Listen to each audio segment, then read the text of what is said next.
Hello viewers, if you are new to the channel, please hit the like and subscribe button and share it with your friends.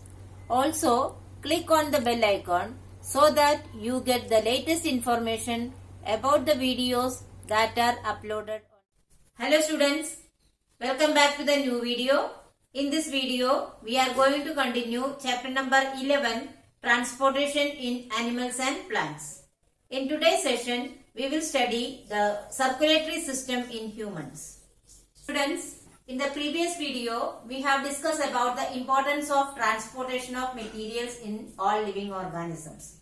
In human beings also, the substances like nutrients, oxygen, carbon dioxide, etc. have to be transported to and from the cells in different parts of the body. That means transportation of all these materials like nutrients, that is digested food, oxygen which is taken into our body, and that should reach into the various cells of the body. And also the carbon dioxide which is formed as a byproduct of respiration, that is cellular respiration, needs to be transported back to the lungs. So these all functions are very important for the survival of all the organisms. Then how it is getting done in the human body? See, all the organs working together to perform this function form the transporting system or circulatory system in human beings. That means all the organs that work together and perform this function of transportation of all these things form the circulatory system in human beings. So what is the name of transporting system in human beings? Circulatory system. We all know that human beings are multicellular organisms. That is, the human body is made up of millions and millions of cells. So, human beings have many well-developed organ systems. Circulatory system is one of that. So, human beings have a well-developed circulatory system. It is composed of the following components. Which are they?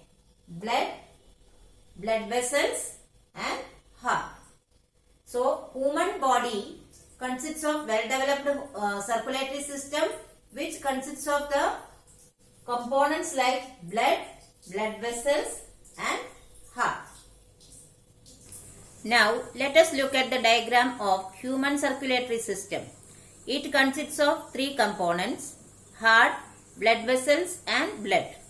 In the diagram, the blue lines represent veins and red lines represent arteries. Both veins and arteries are blood vessels. Blood is one of the most important component of the circulatory system. So let us study more about blood. Blood is a fluid that flows in the blood vessels connecting different parts of our body. So what is blood by nature? It is a fluid. Where does the blood flows? Through the blood vessels. And what function it does primarily? It connects the different parts of our body. So we can say that the blood is the fluid that flows throughout our body and connects different parts of our body. Therefore, it has got a special name. What is that? Blood is a connective tissue. So why do we call blood as connective tissue? Because it connects the various parts of our body by circulating or flowing through the blood vessels. Now, how much blood is present in an average human body? An average adult has about 4 to 5 liters of blood. 4 to 5 liters of blood are present in an average human body, and that constitutes the 8% of body weight. So, by weight, we can say that blood constitutes or blood occupies 8% of the human body weight. Without blood, human body would stop working. It shows the importance of blood in our body. Start. Now, let us discuss the main functions of blood. Blood transports oxygen from lungs to all parts of the body and also carries carbon dioxide to the lungs, which is later exhaled.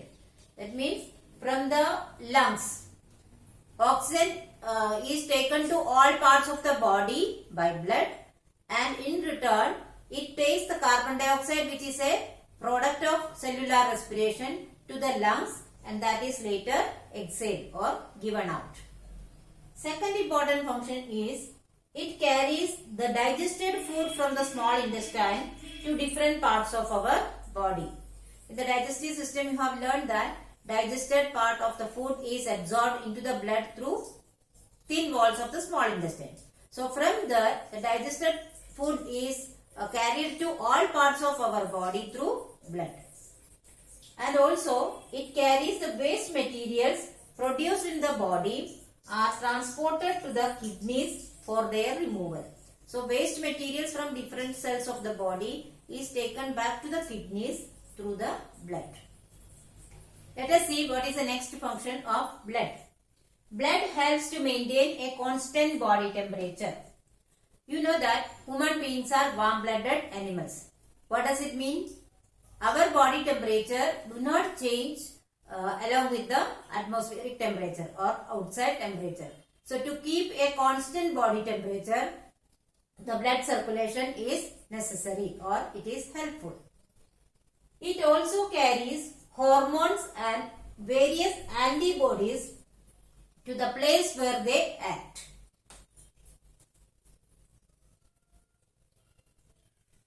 So blood carries hormones and antibodies to the place where they act.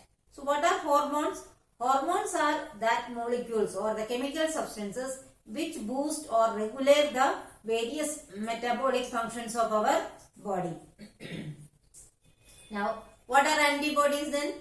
Antibody is a protective protein produced by the body whenever a foreign body enters into the human body.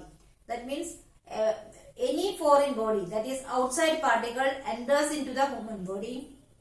To protect our body against that, it produces certain protective protein that is known as antibody. So hormones and antibodies are carried to the part where they act is also done by the blood. So students, I hope you have understood the topics very well. But still, if you have any doubt, you can write in the comment section. I will surely try to solve it as early as possible. Here are some review questions.